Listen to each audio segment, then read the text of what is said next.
2026년 디지털 자산 시장은 분명 과거와는 다른 흐름을 보이고 있습니다. 단순한 상승장도 단순한 하락장도 아닙니다. 지금 시장은 전환기에 서 있습니다. 올해 초 글로벌 거시 경제의 불확실성이 확대되며 암호화폐 시장 역시 거센 변동성을 겪고 있습니다. 정책 리스크, 금리 변수, 달러 유동성 변화, 그리고 기관 자금의 빠른 유입과 이탈, 특히 비트코인은 ETF 자금 흐름에 따라 하루에도 수천억 원 규모의 변동이 발생하고 있으며 이데어리움 역시 네트워크 확장과 수수료 구조 변화 속에서 투기 자산이 아닌 인프라 자산으로의 전환을 시도하고 있습니다. 시장 참가자들의 성격도 달라졌습니다. 과거 개인 중심의 급등장은 줄어들고 기관과 헤지펀드, 알고리즘 트레이딩 세력이 가격의 방향성을 결정하는 구조가 형성되고 있습니다. 하지만 더 중요한 변화는 따로 있습니다. 알트코인의 양극화, 기술력과 실제 사용 사례가 존재하는 프로젝트는 조용히 생태계를 확장하고 있지만 그렇지 못한 수많은 코인들은 유동성 고갈이라는 현실과 마주하고 있습니다. 모두가 오르는 장은 끝났습니다. 이제는 선별의 시대입니다. 전문가들은 말합니다. 2026년은 단기 수익률보다 생존과 구조적 가치가 핵심 키워드가 될 것이라고. 시장은 지금 거대한 시험대 위에 올라 있습니다. 과연 디지털 자산은 하나의 글로벌 금융 인프라로 자리 잡을 것인가? 아니면 또 한 번의 거품 논란 속으로 빠져들 것인가?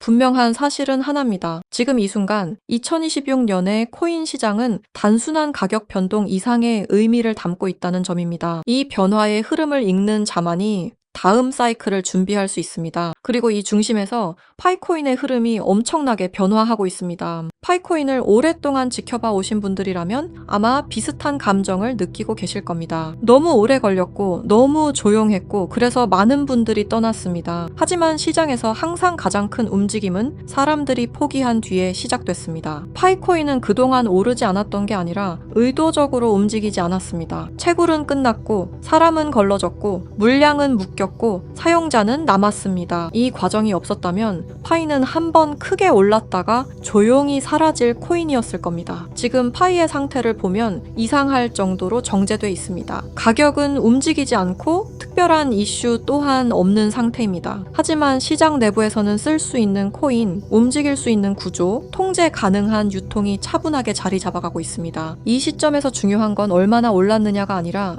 이제 어디로 갈 수 있느냐입니다. 시장은 이미 오를 만큼 오른 자산들로 가득 차 있습니다. 비싸고 늦었고 기대가 반영된 자산들입니다. 그런 시장에서 사람들의 시선이 가장 늦게 돌아오는 곳은 항상 이런 자리였습니다. 인지도는 있지만 가격은 바닥이고 스토리는 끝나지 않은 곳. 파이코인은 지금 정확히 그 위치에 서 있습니다. 그리고 이 침묵은 실패의 신호가 아니라 결정의 직전에서 나타나는 정적에 가깝습니다. 현재 이 상황은 단 하나의 신호탄, 바로 상승의 신호를 알리는 트리거가 부족한 상황입니다. 그리고 현재 이 상승의 신호를 알리는 트리거가 한 애니메이션 속에서 등장했다고 하는데요. 파이는 3140일이다. 이 말 한 번쯤 들어보셨죠? 최근 온라인을 뜨겁게 달군 심슨 가족 환상의 에피소드, 바로 그 안에서 지금까지 우리가 알고 있던 도큐먼트 1, 즉 그 문건 속에 숨겨진 진실이 다시 한번 주목받고 있습니다. 그 문서에는 놀랍게도 파이는 3년 후 3140일이 된다는 내용이 담겨져 있었는데요. 아마 많은 분들이 한 번쯤 들어보셨을 겁니다. 그런데 말입니다. 오늘 제가 들려드릴 이야기는 여기서 멈추지 않습니다.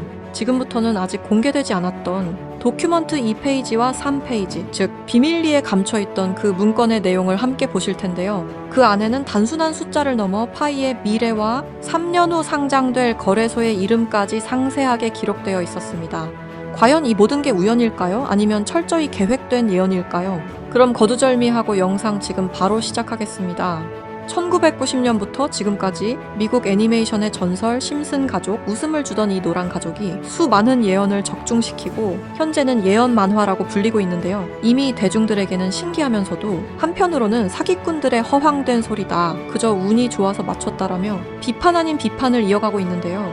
하지만 이미 300개가 넘는 예언을 맞춘 심슨 가족은 단순히 운을 넘어서 경이로운 수준의 예언 능력을 보여주고 있습니다. 보신 적은 없으시더라도 심슨의 캐릭터라면 누구나 알고 계실 거라 생각하는데요. 단순한 만화를 넘어 각종 정치, 환경, 사회 풍자 등등 해학과 풍자를 표현하면서 아이들의 성장 교육뿐만 아니라 다 큰 성인들에게까지 큰 교훈으로 영향을 미치고 있는데요. 오늘 들려드릴 이야기는 그동안 누구도 알려주지 않았던 환상의 에피소드에 관한 내용입니다. 파이코인을 채굴하던 분이라면 깜짝 놀랄만한 소식이고, 파이코인을 채굴하지 않으셨다면 이제는 시작해야 할 때라고 느끼실 겁니다. 심슨 가족의 예언은 방송사에서도 기사로 다룰 정도로 총 300개가 넘는 예언들을 했는데요. 그런데 이 만화 심슨 가족의 에피소드 중에서는 전 세계에서 방영이 금지된 에피소드가 딱 하나 존재합니다. 해당 에피소드가 방영이 금지되어 버린 것은 바로 이 에피소드에 출연한 어떤 남성 때문이었는데요. 이 에피소드에 관한 이야기를 하기 전에 파이코인에 관한 예언은 그 전에도 있었죠. 현재 앞에 보이는 이 포스터에는 파이코인의 떡상을 예언하고 있는데요. 2012년 파이코인이 탄생하기 전에 출시된 에피소드, 모두가 아는 유명한 장면이 발견되었습니다. 2개의 포스터와 아틀라스 동상, 그리고 하늘을 뚫고 상승하고 있는 그래프와 선물이라는 문구까지 하나하나 전부 면밀히 살펴보도록 하겠습니다. 2가지 포스터 중 한 가지는 파이오니어에게는 굉장히 유명한 I love 파이와 다른 하나는 태극권을 연상케 하는 그림입니다. 태극권은 동양의 상징으로 자주 쓰이고 있으며 실제로 파이코인은 베트남과 중국을 선두로 아시아 전역에 큰 변화를 개척하고 있습니다. 그리고 그 옆에는 지구를 업고 있는 아틀라스 동상이 있으며 정확히 이 동상은 록펠러 센터 건물에 있는 랜드마크 격인 동상으로 자리매김하고 있습니다. 결국 파이코인의 벤처 캐피탈은 세계적인 변화의 주역 록펠러 가문으로 드러났는데요. 록펠러 가문은 거대한 부를 가지고 세계 금융시장을 실제로 쥐락펴락할 정도로 막강한 세력인데요. 이 가문에서 실제로 파이코인을 지지한다는 입장을 발표하며 파이코인에 대한 음모론이 기정사실화가 되기도 했죠. 마지막으로 기프트는 선물이라는 뜻으로 심슨 가족이 우리에게 주는 선물이라고 해석이 되고 있습니다. 그리고 하늘을 뚫고 상승하는 그래프까지 직관적으로 파이코인의 엄청난 잠재력을 내포하고 있는 것으로 보이고 있죠. 영상이 이렇게 끝나면 다른 파이코인 영상과 다를 게 없어 보이죠? 이제부터는 제가 유튜브 영상 어디에도 없는 파이코인에 관한 심슨의 추가적인 예언까지 한번 알아보도록 하겠습니다. 극소수만이 아는 심슨 가족의 에피소드 중에는 전 세계에서 방영이 금지되어 버린 이른바 환상의 에피소드로 남은 작품이 존재합니다. 바로 3번째 시즌 첫 에피소드인데요. 해당 에피소드의 제목은 스타크 레이빙 데드입니다. 해당 영상이 한국에서 방영할 당시 MBC에서는 정신병동, 그리고 EBS에서는 리사의 쓸쓸한 생일이라는 제목으로 각각 방영되기도 했던 에피소드입니다. 그렇다면 이 에피소드는 대체 왜 방영이 금지되었던 걸까요? 간략하게 이 에피소드의 줄거리에 대해 말해보자면 호머 심슨이 어느 날 정신병원에 입원하게 됐고 그곳에서 자신을 가수로 착각하고 있는 환자 레온 컴퍼스키라는 남성을 만나게 됩니다. 그와 같이 다니며 둘의 사이는 더욱 더 돈독해지고 그는 틈이 날 때마다 주인공인 호머 심슨에게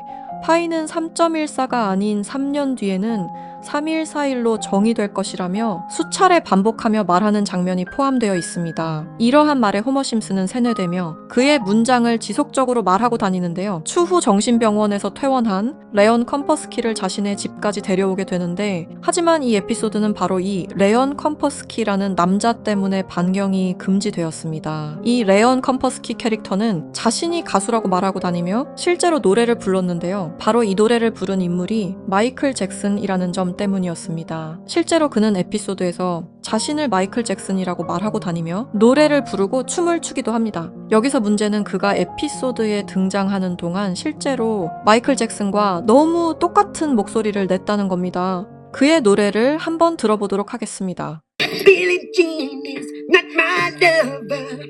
She took the girl who says that I am the one.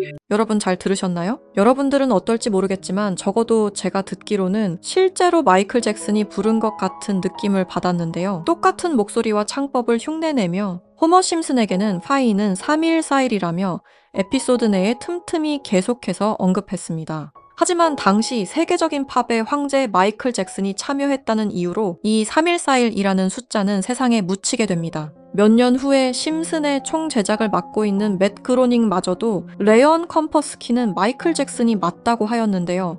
사실 마이클 잭슨은 이 사실을 상당히 숨기고 싶어 했고 심슨 가족의 제작진들과 성우들 밖에 모르고 있었지만 본인이 직접 불렀다는 사실이 밝혀지면서 마이클 잭슨의 팬과 심슨 가족의 팬 모두에게 충격을 주기도 했습니다. 마이클 잭슨이 사망한 이후에 그가 추악한 범죄를 저질렀다는 내용의 다큐멘터리가 출시되기도 했었는데 피해자들의 증언이 많이 모순된 점을 비롯해서 많은 비판마저 공존했지만 해당 다큐멘터리의 여파가 워낙 컸던지라 심슨 가족의 제작진들과 그리고 판권을 구입한 디즈니 측에서 OTP 서비스인 디즈니 플러스 방송을 금지시키고 더 나아가 이후 발행되는 모든 DVD 등 매체에서도 해당 에피소드를 배제하며 현재까지도 이 에피소드는 전 세계 디즈니 플러스에서 완전히 그 흔적을 찾아볼 수 없게 되었습니다. 하지만 이 에피소드는 단순히 마이클 잭슨에게만 집중해서는 안 된다는 거죠. 바로 에피소드 내에서 틈틈이 언급되었던 파이는 3140일이라고 말하는 장면에 집중해야 한다는 겁니다.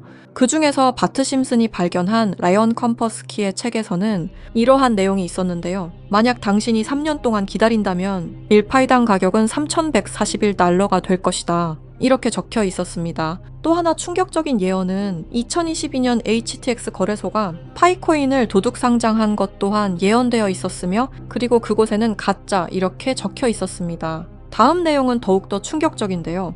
바로 2025년에 파이코인이 거래소에 상장이 된다는 예언입니다. 실제로 OKX 거래소에서 지난 2월 20일에 현물 거래를 지원하기로 했죠. 이 책의 내용에 따르자면 상장된 이후 3년이 지난 2028년에 들어서 파이코인은 3141달러, 한화 약 450만 원 가량에 도달할 것이라는 내용이었는데요. 그리고 이 뒤에는 놀라운 내용이 하나가 더 있었습니다. 파이코인 상장에 관한 정확한 날짜와 매년 최고점과 하락 시점 등등 매우 디테일한 내용들이 포함되어 있었습니다. 이러한 예언들은 파이코인 미래에 대한 기대감을 더욱 증폭시키고 있었는데요. 저는 이 내용을 저희 찐 구독자분들과 공유하려고 오늘 영상을 찍게 되었습니다. 이 내용은 실제 제가 직접 알아낸 최초의 정보라고 자부하고 있습니다. 저희 채널 구독해주신 구독자분들이 아닌 이상 이 내용이 외부로 유출되는 것을 저는 절대로 원하지 않습니다. 너무한 처사라고 생각하실 수 있지만 제가 피땀 흘려서 얻은 정보인 만큼 제가 원하는 사람들과 공유하고 싶은 마음이 가장 큽니다. 큰 돈을 벌 수 있는 기회가 생기는데 이 기회를 아무것도 아닌 사람들과 나누는 게 저는 싫은 겁니다. 그러니까 저희 채널 구독해주신 구독자님들만 알 수 있게 이렇게 설문 작성을 하며 신청을 받고 있습니다. 신청을 해주신 모든 분들께 드리는 게 아니라 구독과 좋아요 그리고 댓글을 남겨주신 분들 한해서만 드리고 있으니까요. 꼭 구독과 좋아요 그리고 댓글까지 남겨주시고 아래 설명란에 링크 타고 들어오셔서 심슨의 비밀 정보 내용 꼭 받아가시길 바라고요.